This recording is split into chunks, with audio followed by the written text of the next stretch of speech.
Good afternoon, everybody. Hope you're having a fantastic day. Today we are going to be looking at how to actually dominate your supply negotiations for your Amazon FBA products. This is a really super valuable video with a giveaway. I know you love the giveaways, guys. I see you there with the giveaways. Make sure you are subscribed with those notifications turned on. Let's get into the video straight away.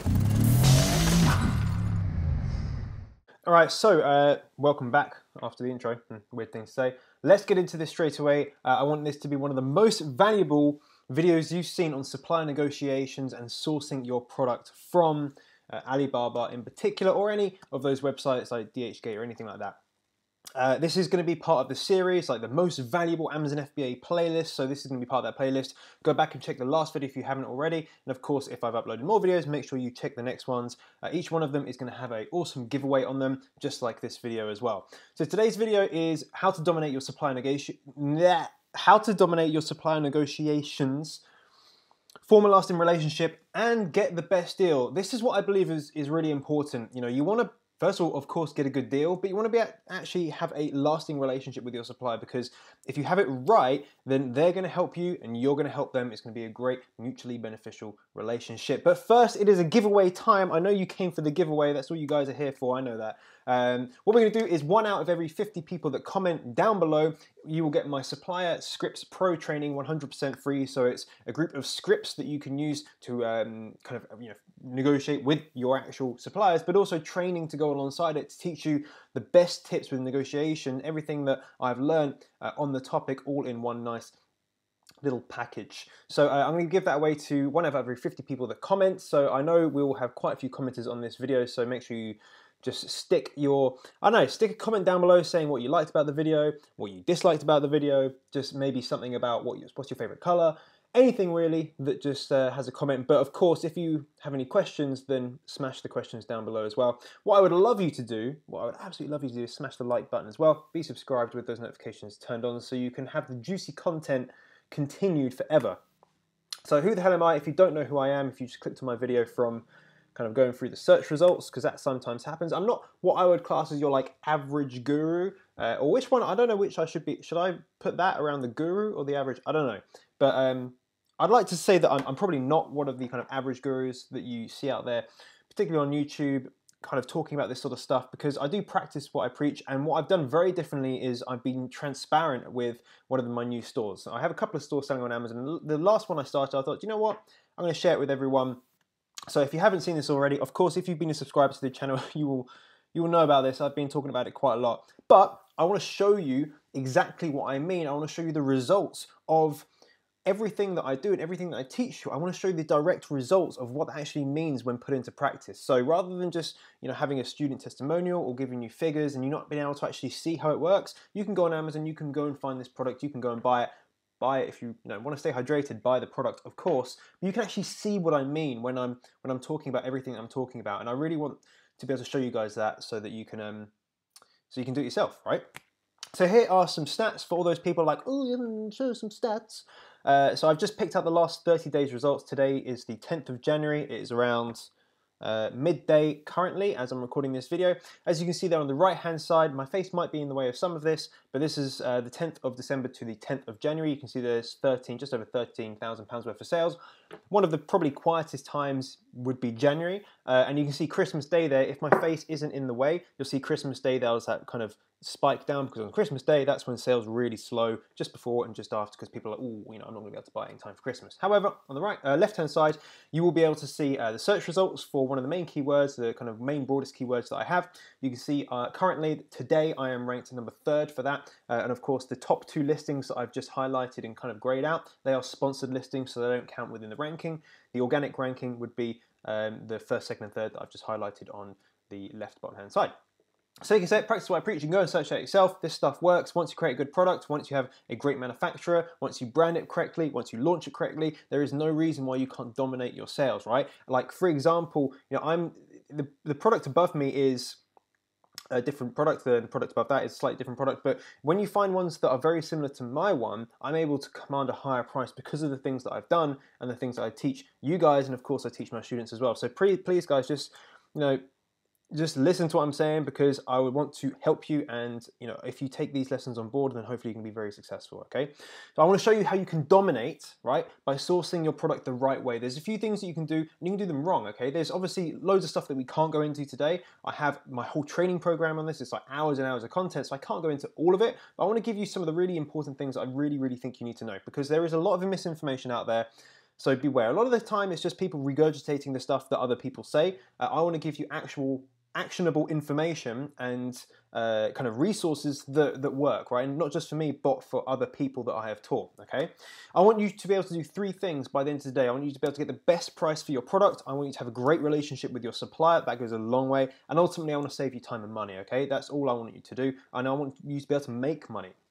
That's the key, right? And when you get this right, your suppliers will have your back. So this is a message I got from my supplier. I got my first bad review, right? So the rest of them are like 5-star reviews. I got one badly, and they messaged me literally the same day saying that, hey, we've just seen you've had this review.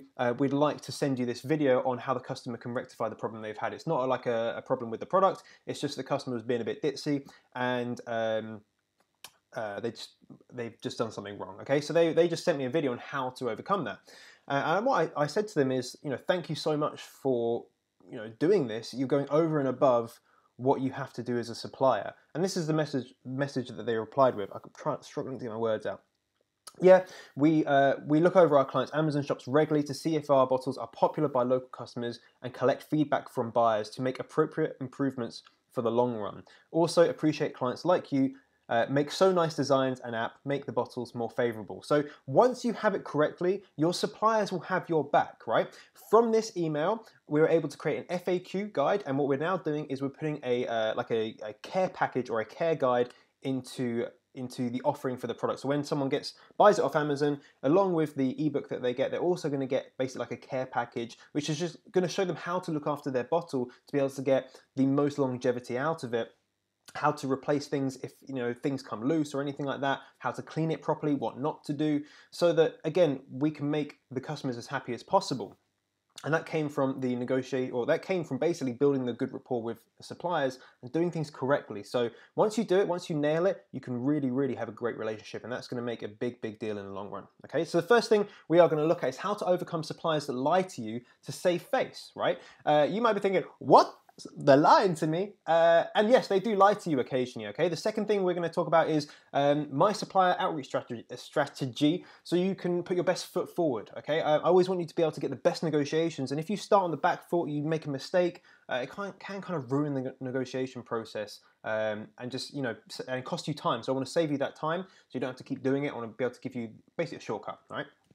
Third thing is how to negotiate when 99% of the people will give up, because a lot of the time people will just not know how to negotiate and not know what they can negotiate on. So I'm going to give you those tips and tricks with the third thing that we're going to look at today. Okay, so the first thing, let's crack right into these things. How to overcome suppliers that lie to you to save face, right?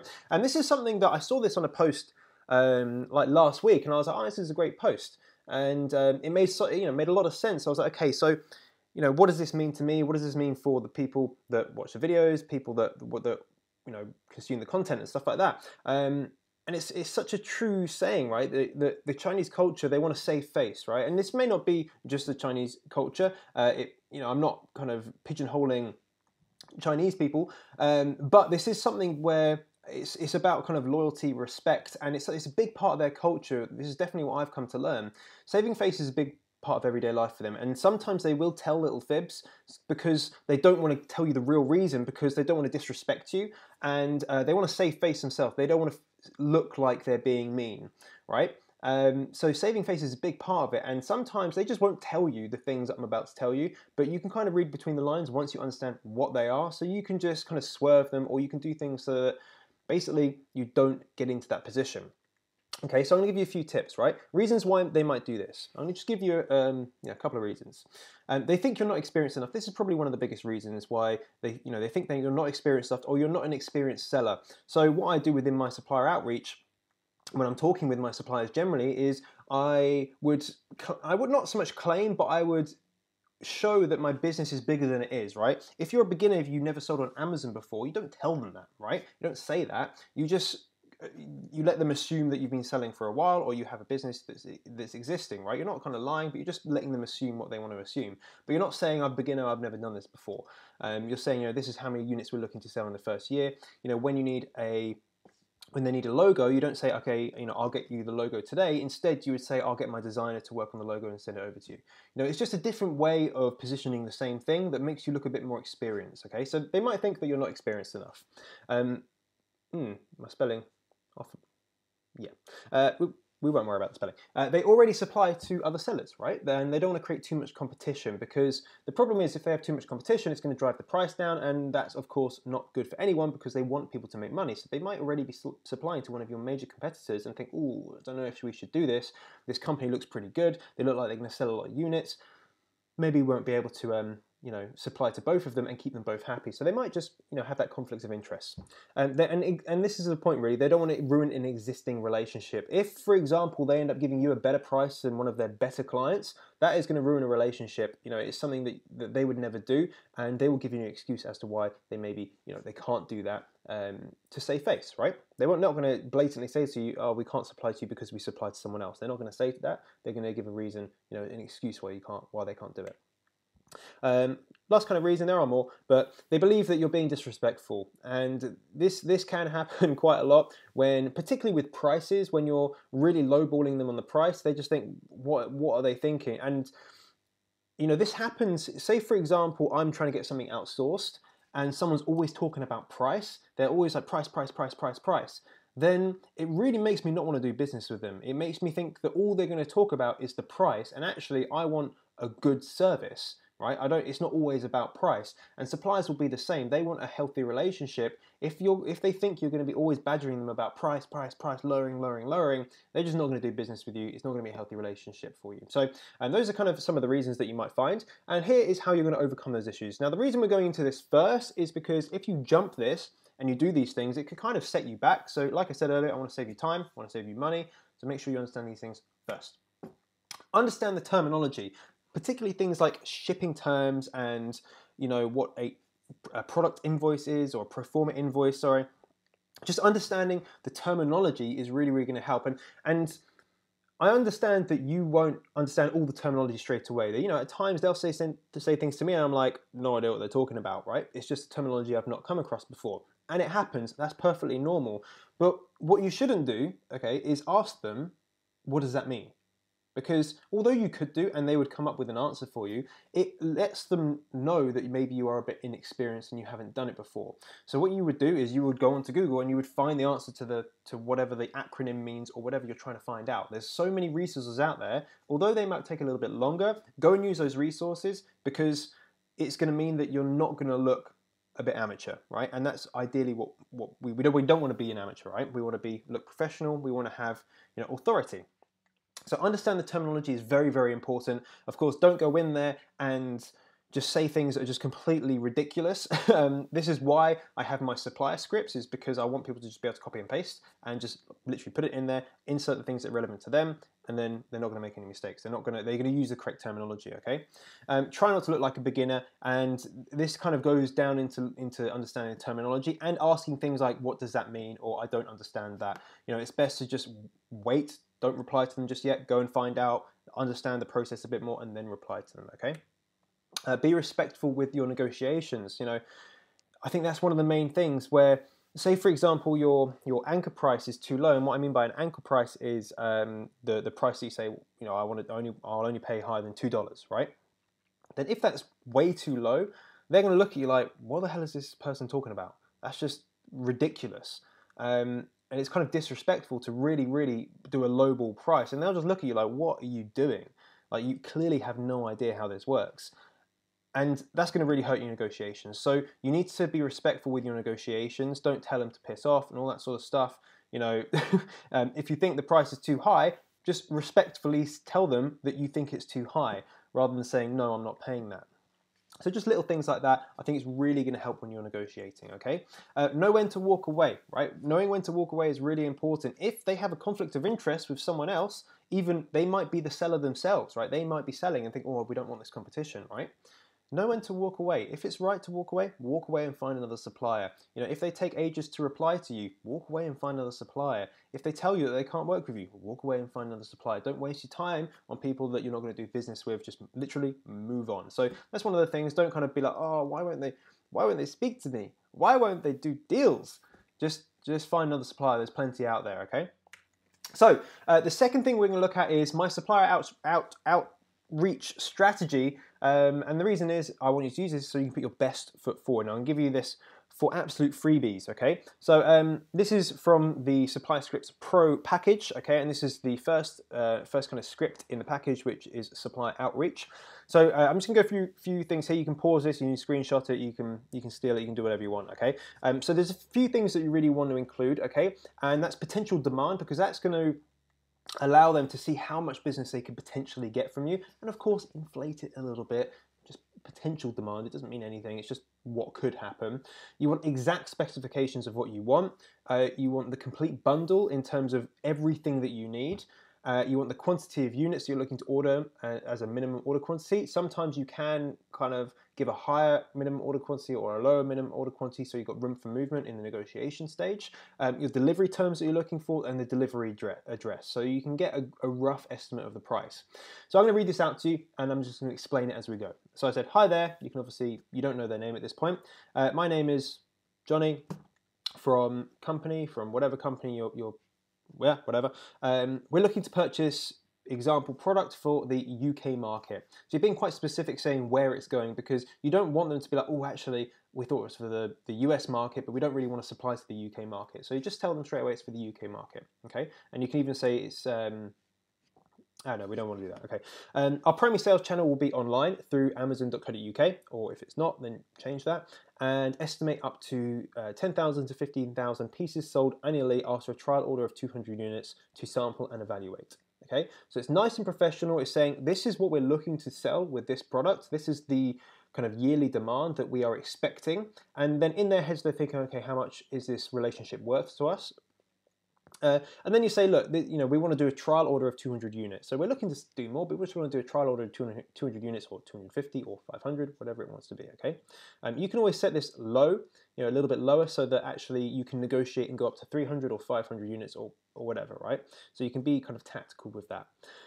Then specific required, or specifications required. The product, okay, the size, if it's a size or material or color, so just put in the exact specifications that you want. Custom logo to be, and then insert what you need it to be, so printed, sewn, etched, you know, insert the relevant method there. So custom logo to be, let's say, printed.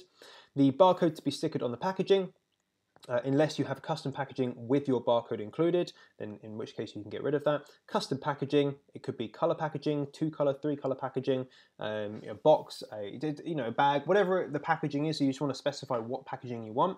Any extras that you need, so for example, if you're looking to bundle it, then you can put the bundle options in there as well, if you know that they sell them. I've also said, I've seen you manufacture these items, so can you please provide me with the following? And I've just listed out a few things that I want them to reply with, okay? Quotation for the above specifications for Air Express door-to-door delivery, ideally DDP or DDU. DDP is delivery duty paid, so it's everything paid for. DDU, or also known as DAP, is delivery duty unpaid, so you will pay the VAT and the duty yourself. You'll get an invoice for that. Shipping to the following address, okay? In brackets, and you do leave this in, this shipping is just for a shipping estimate. So I've put in one of the fulfillment centers for Amazon, which is in Peterborough, okay? To find these out, you can literally type in FBA Center UK, and you will have a list of FBA centers. Number 2, can you confirm if you are the manufacturer or trading company? Generally, you know, it can go one of two ways. Ideally, you want to deal with the manufacturer, but if you're dealing with a trading company, they actually sometimes can get a better deal because they're buying in basically large amounts of units from a manufacturer. But you just want to be aware of who you're dealing with. Are you dealing with the manufacturer direct, or are you dealing with a trading company? What is the cost for a sample with shipping by Air Express to the UK? So like 1 unit shipping, just so you can get a sample. We're looking to bundle this product with example product. Are you able to manufacture this also, or source it, if you don't know if they supply it or not? 5, how many units per carton? Okay, how many units do you pack per carton? Now, they sometimes have this on their Alibaba listing. The reason being is this will show them that you know what you're talking about. no beginner would normally ask, how many units do you pack per carton? The reason being is that quite often suppliers, anyone in this kind of logistics game will talk about cartons, not units, right? So when you're looking at the price, if you understand the carton price is, say, let's just say it's $100 per carton, then you can negotiate per carton rather than per unit, because their metrics are based on the amount of cartons they sell, not the amount of units they sell. So they are able to negotiate a little bit better with the carton price, because it's a little bit easier to negotiate with that price, because normally it's a bigger figure. And taking a few dollars off doesn't seem like a big deal, but actually if that's a few percent, then it actually does make a difference for you.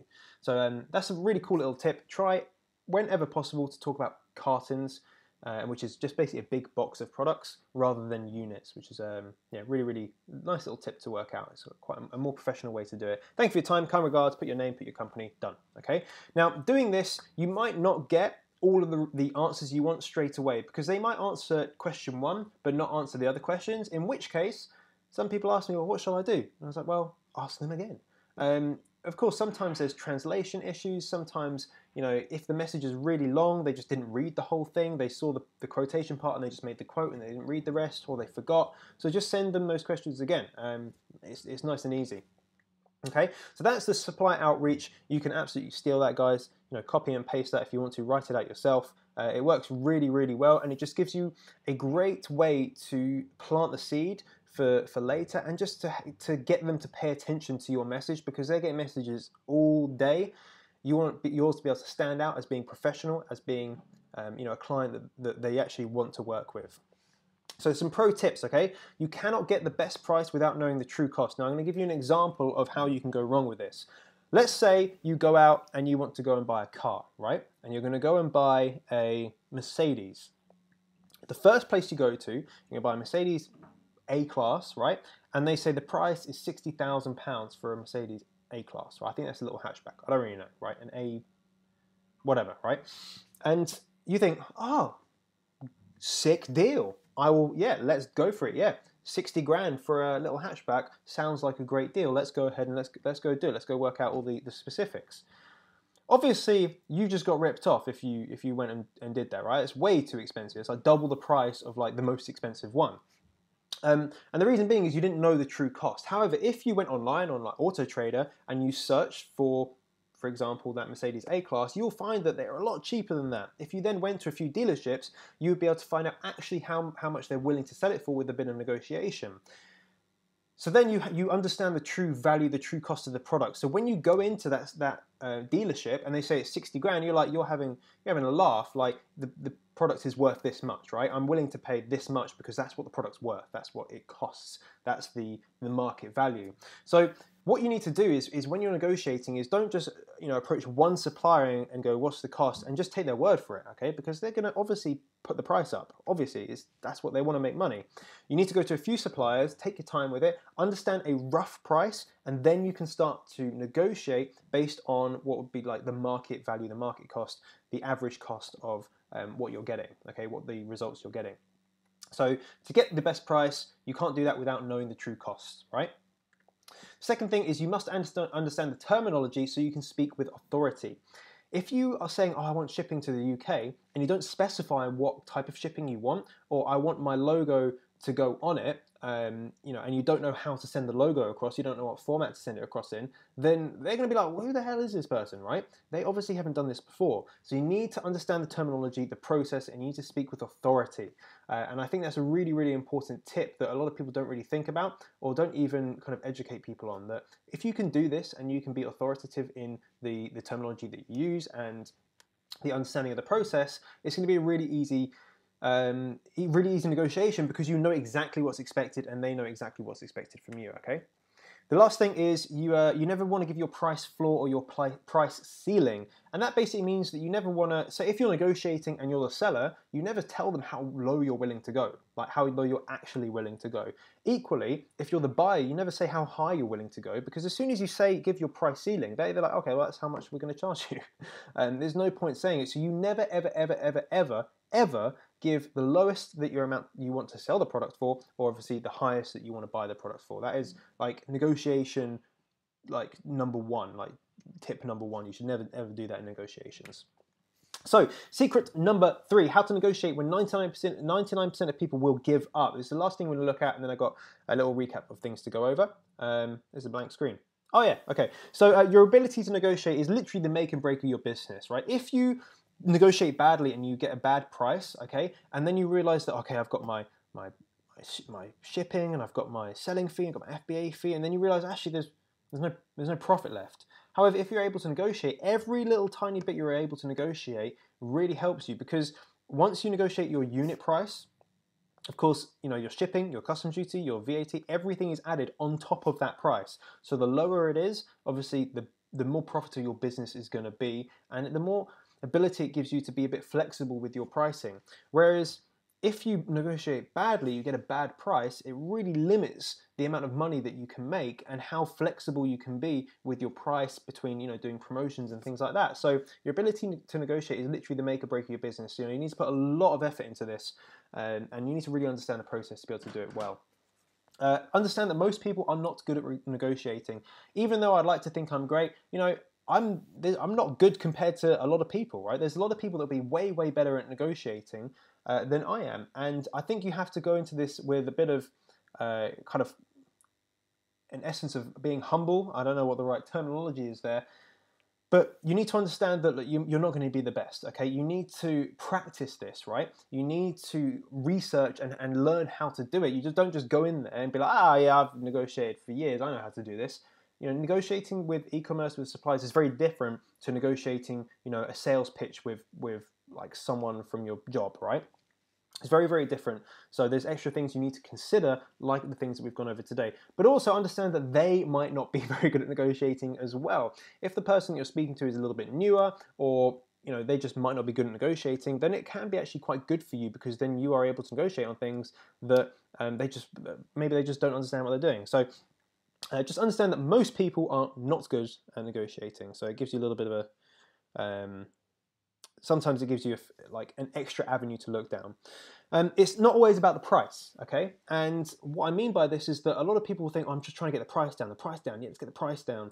And you need to look at the other things that are included in your product. For example, can you save and can you negotiate on the cost of your logo costs, your packaging, your the shipping not the shipping terms, the way you're doing your shipping, like air shipping or sea shipping? Are there different ways you can do it where you can save a bit of money? Are they able to throw things in? Are they able to do a product insert for free rather than taking the unit cost down? It's not always about price. For example, another one would be minimum order quantities. Let's say the minimum order quantity is 500 units, but you aren't able to actually meet that minimum order quantity. You can only do 300 units. You can say to them, you can negotiate with them and say, hey, look, I only want to buy 300 units to start off with as a test order, a test buy. But as your minimum order quantity is 500, I'm willing to increase the unit price by this much. Are you able to do that? Don't give obviously your highest price you're able to go to, you know, go halfway or whatever, and meet in the middle somewhere. And if they're able to do it, they're making a bit extra money, then they'll do it. So think about how you can negotiate, but not talk about just the unit price. There's other things you can negotiate on all the time. So just be aware of that, and just, you know, don't just take the price for the price, just negotiate. That's all you got to do. Have patience, of course. You don't want to be saying, well, I need a decision today, I need it right now. Have patience. These guys are going to be busy, you're going to be busy. So if you need to let them cool off for a bit, because they're not giving you the price that they want, let them cool off for a bit. You know, speak with another supplier. They might even come back to you, or a few days later go back to them and say, have you had a thought about it? You know, have you been able to speak to your boss about the price?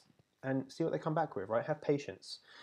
Perfect practice makes perfect. Now, a lot of people say practice makes perfect, and I don't really like that saying. I don't like this saying either, but practice makes perfect, I don't believe is the right thing to do, or right thing to say, because imperfect practice does not make perfect. Imperfect practice does not make perfect. Yeah, that's right. If you're practicing bad habits, then you will form bad habits, okay? So you want to try and do this right as soon as you can. You're going to make mistakes. You're going to find things where you're like, oh, I don't understand this, but that's okay. But as long as you are attempting, you're trying to do it as well as possible, you're trying to be as respectful as you can, then you're going to get better at this a lot sooner, and you're going to form these great habits so you can have these good relationships with your suppliers. So those, I think, are the 5 tips. Let's go over a recap just very quickly. How to overcome suppliers that lie to you to save face. So we looked at the things you can do just to make sure that if you are getting lied to, you just know that you can you know why that is, and what you can do to overcome it, and I guess not to be lied to. Secret number 2 is we went through my supply outreach strategy so that you can put your best foot forward. So we just went through what you need to say so you can really kind of stand out from most of the people that reach out to these suppliers. Secret number 3 is how to negotiate when 99% of people will give up. So just what you should do to actually be a better negotiator. So that kind of rounds up the video, okay? Remember, 1 out of 50 people that comment will get my Supplier Scripts Pro training 100% free. In the last video, I think I was giving away, I can't remember, I was giving away something. I was giving away this and my Profit Count Pro resource. So yeah, if you haven't watched that one, that's about product research. Go back and watch that one. Really, really valuable video. I hope you've enjoyed this one. So make sure that you are commenting down below. Smash the like button. This is normally £97, so I'm going to be giving that free for one in every 50 people. If you want my complete support and my full training, then all you have to do is go to jonny-bradley.com. That's linked down below. And that is it for today's video. I hope you have enjoyed it. Make sure you are, of course, subscribed with those notifications turned on. Leave any comments, questions down below, and I'll see you all very soon. Bye-bye.